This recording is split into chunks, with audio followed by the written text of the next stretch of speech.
No one expected the Orion Compact's gift to become a curse for the human outpost at the edge of the black hole. It arrived on a Tuesday, not that Tuesdays meant anything at Kestrel Anchorage, a mining and research station strung like a bead of light on the outer rim of the threshold, the accretion disk of a dormant black hole nobody had bothered to name properly. The station's official designation was HR9 Kestrel. The 312 people who lived there just called it the Rock, because from the outside, wrapped in its radiation shielding and pitted with decades of micrometeor scars, that's what it looks like. A rock someone had forgotten to finish building. Kestrel Anchorage had been built for one purpose only, to sit at the edge of a dead star's grave and harvest what fell into its slow, patient orbit. The threshold wasn't a black hole in the dramatic sense civilians imagined when they heard the phrase. No swirling maw of doom, no ships torn screaming into the dark.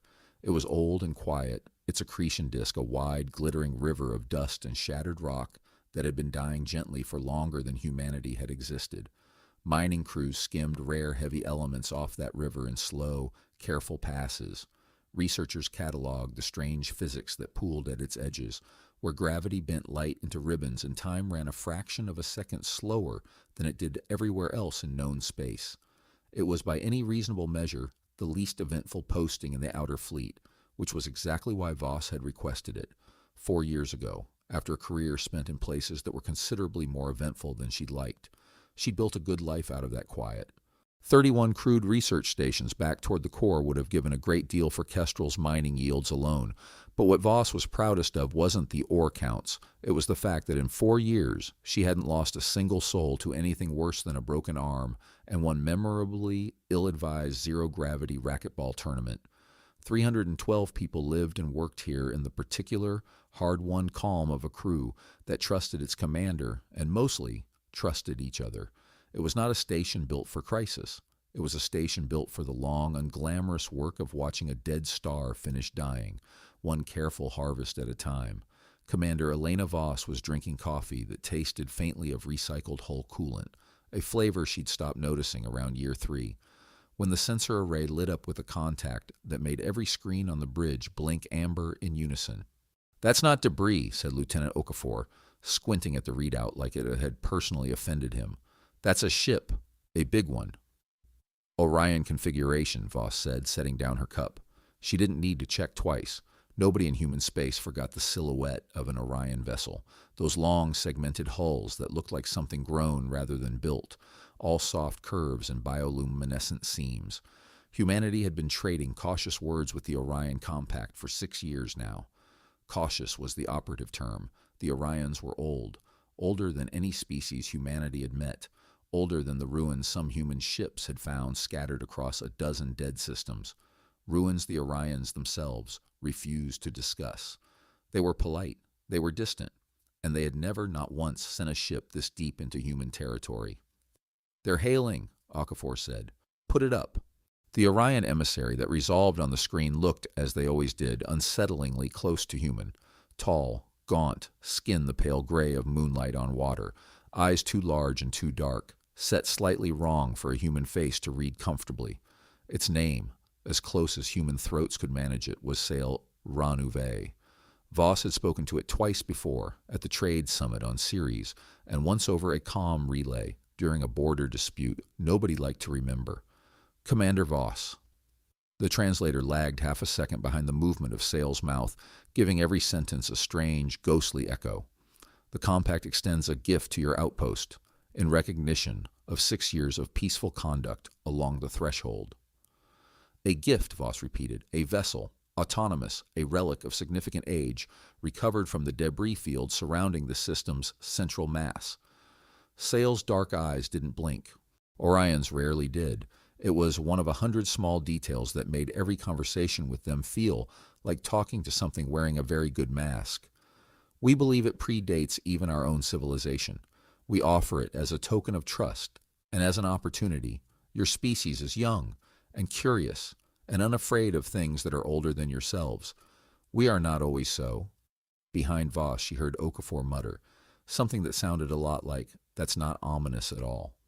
"We appreciate the gesture," Voss said carefully, because 6 years of dealing with the compact had taught her that with the Orions, the polite answer was always the first answer, and the real answer came 3 sentences later, if you were patient.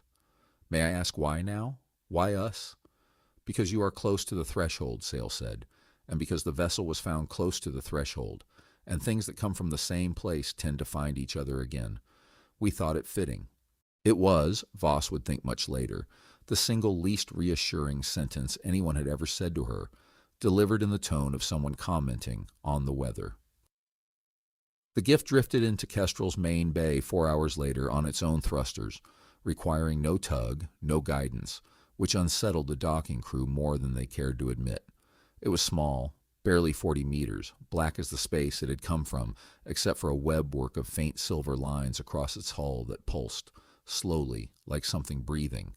Dr. Priya Anand, the station's senior xenoarchaeologist, walked around it 3 times before she said a word, her tablet forgotten in her hand.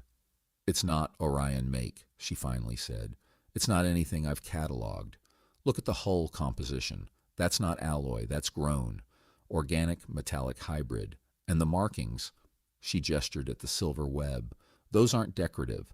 Those are active circuitry. This thing has power running through it right now." "The Orions said it was inert," Voss said. "A relic." "The Orions," Priya said slowly, "have been wrong about exactly nothing, ever, in 6 years of contact, which is what worries me. Either they're wrong about this or they're not telling us something." Voss had learned over 4 years commanding Kestrel to trust the particular pitch of worry in a good scientist's voice more than any sensor reading. "Quarantine protocols, full radiation and bioscreening before anyone so much as touches the hull. And get me Chief Reyes. I want engineering eyes on this before anyone calls it art." Chief Engineer Marcus Reyes arrived 40 minutes later, still wiping grease off his hands from whatever he'd been elbow deep in down in the reactor pit, took one look at the ship and said, "Huh," which from Reyes was either high praise or a death sentence, depending on his mood. "Talk to me," Voss said. "No visible drive system I recognize. No visible weapons. No airlock I can find. The hull's seamless where you'd expect a door." He ran a scanner slowly along the silver webbing. "But it's putting out a power signature like nothing I've seen. Not radiating, not leaking, contained. Like whatever's generating that is being very, very careful not to let anything out." "Careful," Priya repeated. "You're saying it like it's making a choice." Reyes didn't answer that. Nobody wanted to be the first person on Kestrel to say the word alive out loud about a 40-meter black hull with no doors and no engines, floating in their bay because a species older than history had decided to send it as a housewarming present. They should have said it anyway. It would have saved them 3 days. The first sign of trouble wasn't dramatic. It was small, almost domestic, the kind of thing that in any other week would have gotten a shrug and a maintenance ticket. The station's lights dimmed. Just for a second, across every level, all at once, like the whole outpost had blinked. "Power draw," Reyes reported over the comm, breathless from having sprinted 3 decks to the reactor core. "Something pulled 4% of our total output for 2 seconds. Just took it, and I can tell you where it went." "Where?" Voss said, though she already knew. "Bay 3. By the time Voss reached the bay, the silver webbing across the alien hull had brightened from a faint pulse to a steady, cold glow, and the air in the compartment had a taste to it, metallic, faintly electric, the way the air tastes right before lightning. "It's waking up," Priya said, standing well back from the containment line, tablet trembling slightly in her hands. "Whatever it is, it's waking up, and it just took a sip of our reactor to do it. Can we cut power to the bay? We tried. It's not drawing through the grid anymore. It's drawing directly. I don't know how, and I don't know how to stop it." Voss stared at the ship, at the way the light moved under its skin now, less like circuitry and more like something with a pulse, and felt the particular cold clarity that came, for her, right before every hard decision she'd ever had to make. "Seal the bay. Full lockdown, blast doors, everyone out, and somebody get Cell Ranouvé back on the line. I want to know exactly what kind of gift we've just unwrapped." The Orion emissary took 11 minutes to respond to the hail, an eternity by the standards of a species that usually answered before the connection had finished establishing. "Commander Voss." Sale's translated voice, for the first time in 6 years of contact, carried something that might have been strain, You have activated the relic. We didn't activate anything. It woke up on its own and started stealing power from our reactor. A pause. Long for an Orion. That is, unexpected. It should not have roused without deliberate provocation. Then either something provoked it, Voss said, or you didn't know as much about your gift as you claimed. I need answers, Sale, right now. What is that thing? Another pause, longer still. When Sale spoke again, the polite distance in its translated voice had thinned to something almost human, reluctance. We do not know what it is, only what it does when it wakes. We have found 6 of them across our long history, in the debris fields of dead systems, always near collapsed stars. 4 we destroyed on discovery, from an abundance of caution. 1 we studied for 11 of your years before it woke, and consumed the research station whole, not violently. It simply took it. Matter, energy, the researchers themselves. Nothing remained to bury. Voss felt Priya go very still beside her. You gave us a bomb, Voss said. We gave you the 6th, Sale corrected, with what might have been the alien equivalent of shame. We could not bring ourselves to destroy it, and we could not bear to study it again. We are old, Commander Voss, and we have learned to fear certain kinds of curiosity. Your species has not yet learned that fear. We thought, perhaps wrongly, that gifting it to those unafraid of the unknown was wiser than destroying something we did not understand. We were wrong to withhold what we suspected of its nature. For that, I am, the translation strains here, there is no precise word, regretful beyond simple apology. How long, Voss said very quietly, before it does what it did to your research station? The 6th woke faster than any before it. I do not know. Hours. Less if it continues to feed at this rate. The channel cut to static a moment later. Not deliberately, Voss would learn afterward. The Orion relay satellite covering that stretch of the border had simply gone dark, along with every other piece of technology in a widening radius around Kestrel, as the thing in Bay 3 began, very quietly, to feed in earnest. 312 people lived on Kestrel Anchorage. Voss had 11 hours, by Reyes's increasingly grim calculations, before the drain on their reactor outpaced their ability to keep the station's life support, gravity, and hull integrity running at once. Fewer than that, more likely, if the thing's appetite kept accelerating the way it had for the last 90 minutes. She called every senior staffer to the command deck and did not waste time being gentle about the situation. We have a hostile unknown in Bay 3 that used to belong to a species old enough to have watched stars die, and that species was scared enough of it to give it to us instead of dealing with it themselves, she said. I want options. Not comforting ones. Real ones. We could evacuate, said Okafor. Get everyone onto the transport ships, put distance between us and it before it finishes whatever it's doing. 10 transports, Reyes said. Capacity for 280. Tops, if we cram them, were 312. Then we prioritize? No. Voss's voice cut through the room, flat and final. We are not leaving 32 people behind to be eaten by an alien science experiment, because the math was inconvenient. Find another option. With respect, Commander, said Deputy Director Halverson, station operations, the man who'd fought Voss over budget lines more times than either of them could count, and had never once, in 4 years, lost an argument by being wrong. The Orion studied one of these for 11 years with an entire research station's worth of expertise, and it still ate them whole. We are 300 people on a mining rig. We are not equipped to outthink something that consumed a civilization older than agriculture on Earth. You have a better plan?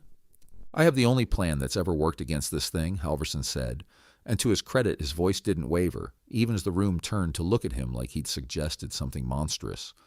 The Orions destroyed 4 of the 6 on discovery, before they woke. We're past that window.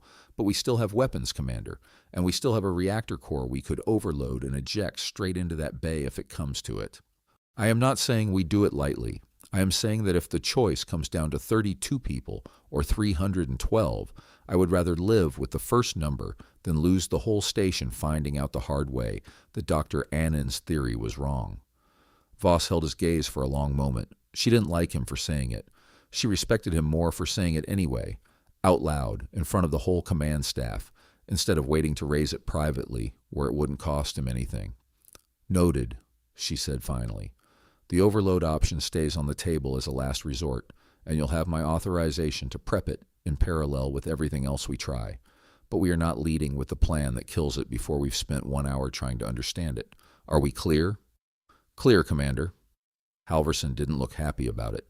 He also, Voss noted, didn't look surprised, which told her he'd expected exactly this answer and had made his case anyway because that was his job. She made a mental note to buy the man a drink if they all lived through the week. Priya had been quiet through most of the argument, tablet held close to her chest, eyes distant in the way Voss had learned that meant she was chewing on something. Sale said it took the research station's matter and energy, not just power, physical mass. That's not a bomb. That's not a weapon in the way we usually mean the word.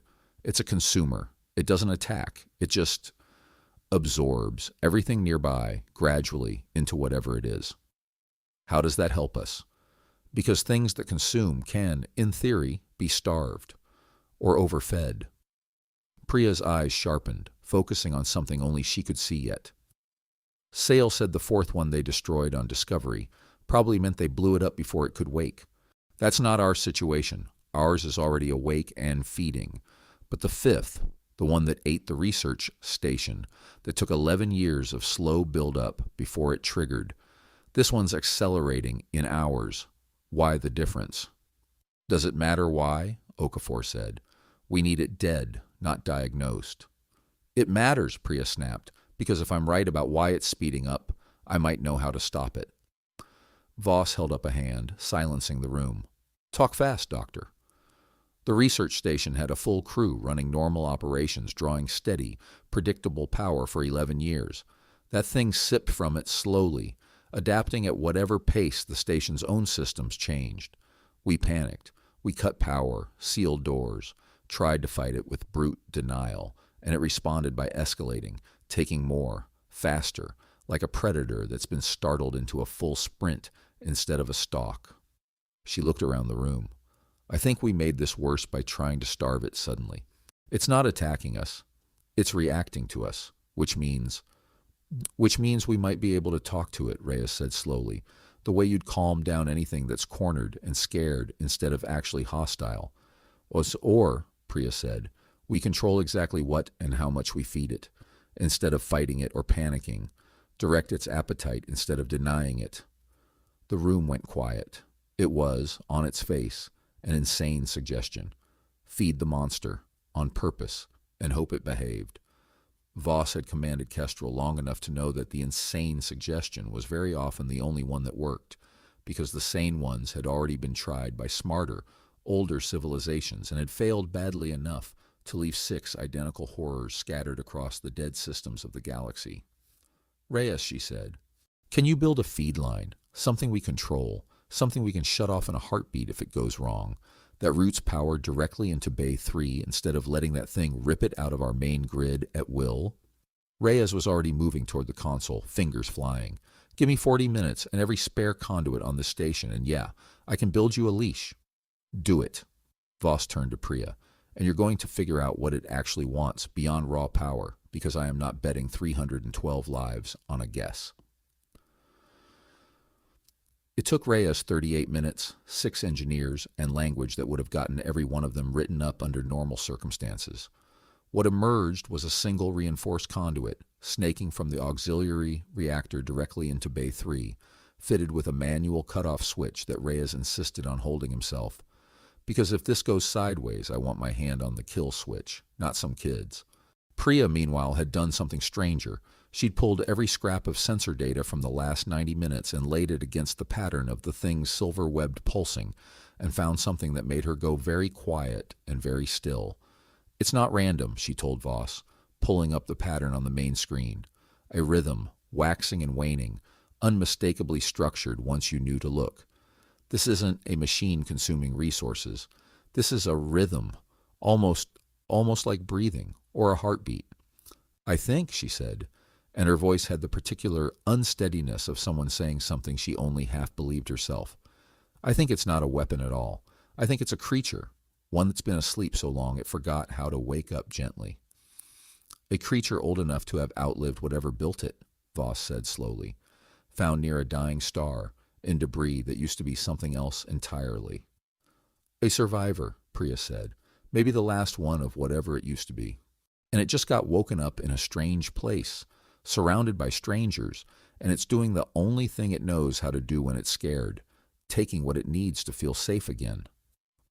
Voss looked at the readout, the slow, desperate rhythm of something ancient and alone, mistaken by two civilizations in a row for a bomb because neither of them had bothered to ask if it might simply be frightened. Reyes, she said, open the feed line, slow, controlled, like you're calming down something wounded, not surrendering to something hostile. You sure about this, Commander? No, Voss said honestly, but I'd rather be wrong trying to understand it than wrong trying to kill it before we even know what it is. The power flowed into Bay 3 in a slow, steady stream, carefully metered, and for the first 90 seconds nothing happened at all, except the silver webbing brightening slightly evenly, without the frantic pulsing spikes of before. Then, on every screen monitoring the bay, the rhythm changed. It slowed, not stopped. Priya was insistent on that point later, reviewing the logs with the kind of reverent care usually reserved for holy texts, but slowed, the wild, hungry stutter of the last 2 hours settling, gradually into something steadier, something calmer. The metallic tang in the air of Bay 3 faded. The lights across the station, which had been dimming and surging in irregular pulses for the last hour, steadied. Power draws stabilizing, Reyes reported, disbelief thick in his voice. Commander, it's matching. Taking exactly what we're feeding it. No more, no less. It's not attacking, Priya breathed, staring at the readout like she was watching something be born. It never was. It was starving and scared, and we tried to slam every door in its face, and it panicked exactly the way anything panics when it's cornered. For 6 hours, Kestrel Anchorage fed a piece of its own reactor output to a creature older than any civilization humanity had yet encountered, and for 6 hours the creature took exactly what it was given and nothing more, its silver pulse settling into something that on every readout looked unmistakably like rest. On the 7th hour, it stopped drawing power entirely. The silver webbing across its hull dimmed to a low, steady glow, no longer the frantic brightness of a creature clawing for survival, but something gentler, watchful, alive unmistakably, but no longer desperate. And then for the first time since it had drifted into Kestrel's Bay on its own quiet thrusters, a section of its seamless black hull folded open, an airlock where Reyes had sworn on his life there was none, and a voice came through Kestrel's comms that belonged to no translator matrix, no known language database, no record in any archive, human or Orion. It was not words, not at first. It was a sound like the deep hum of the black hole itself, translated somehow into something the human ear could parse as intention, if not meaning. Priya, replaying the recording later, dozens of times would describe it as gratitude, roughly, the way you describe the color blue to someone who'd never seen it. Then, haltingly borrowing fragments of Orion dialect, it must have pulled from 6 centuries of proximity to that species, and human phonemes it had apparently learned in the last 7 hours simply by listening to Kestrel's internal comm chatter. It spoke. You did not run, it said. You did not strike. You fed me when you were afraid, instead of starving me because you were afraid. I have been asleep a very long time. I had forgotten that some things do that. Voss, standing in the command deck with 311 other lives resting on the outcome of the next few seconds, found she had absolutely no protocol for this conversation and answered the only way that felt true. You were scared. We understood that eventually. We're glad we didn't have to find out the hard way what happens when something that old gets hurt worse. Something that might have been a laugh, dry, ancient, startlingly gentle, rustled through the calm. The compact was wise to fear me, it said, and wiser, perhaps, than they knew, to give me to you instead of destroying me. Your species does not yet know enough to be properly afraid of the unknown. That ignorance this time may have saved us both. Besisen. Sel Ranouvet's face, when the relay finally came back online and Voss opened a channel to deliver her report, went through an expression that no human diplomat had ever managed to draw from an Orion in 6 years of careful, guarded contact, something that, if Voss had to name it in a language built for human faces, she would have called astonishment. It spoke to you, Sel said, and for once the translation lag seemed to stem not from the machine but from the emissary itself, momentarily lost for words. It has never, in our recorded history across the 6 we have found, it has never spoken. It wasn't a weapon, Voss said. It was never a weapon, Sal. It was something alone and frightened, waking up in a universe that had already decided, twice over, that the safest response to something it didn't understand was either to destroy it or to give it away. We just tried a third option. The silence on the line stretched long enough that Voss wondered if the connection had dropped again. When Sile finally spoke, its voice had lost every trace of the careful, distant diplomacy of 6 years of cautious contact. "We have called your species young," it said. "Unafraid," we said, as though that were merely a lesser form of wisdom, the fearlessness of those who have not yet learned enough to be properly cautious. Perhaps we were wrong to call it a flaw. Perhaps, Commander Voss, it is something we lost a very long time ago, and something your species has not yet had the chance to lose. Voss thought of 312 people who had spent 7 hours feeding power to a thing that might have unmade them all, on nothing but a hunch and a refusal to solve fear with either violence or abandonment, and found she didn't entirely disagree. "Maybe," she said. "Or maybe we just got lucky and had good people who asked the right questions before we did anything we couldn't take back." "Perhaps," Sel said, "in your species, those are the same thing." When the creature, it never gave itself a name, and the crew of Kestrel eventually settled, with the particular irreverence that kept a station of 300 people sane on the edge of a black hole, on calling it Rocky, a name it seemed in its slow and ancient way to find quietly amusing, stayed in Kestrel's Bay for another 6 months, healing, learning, occasionally humming through the station's comm system in the small hours of the ship's night when it thought no one was listening. It taught Priya more about the debris fields around dead stars in 6 months than the Orion Compact had learned in 6 centuries of careful, frightened distance. It taught Reyes things about power systems that would quietly revolutionize half of human reactor design within the decade. And on the day it finally left, folding itself shut, thrusters flaring soft and steady as it drifted back out toward the threshold and whatever half-remembered home it was searching for among the dead stars, it left behind a single message, translated roughly into Kestrel's comm log, that the station kept posted on the wall outside the command deck for as long as Kestrel Anchorage stood. "Thank you for not being afraid in the way that destroys. Thank you for being afraid in the way that stays and listens and feeds a stranger before it starves. I have crossed a very long and very lonely span of time to learn that this is possible. I will not forget it, and I do not think now that I will ever be as alone again." 6 years later, when the Orion Compact finally opened its borders fully to human contact, no longer cautious, no longer distant, treating humanity not as a curious young species to be watched from arm's length, but as something closer to kin, nobody in the history books could quite agree on the single moment that had changed everything. But every person who'd served on Kestrel Anchorage knew exactly which Tuesday it had been.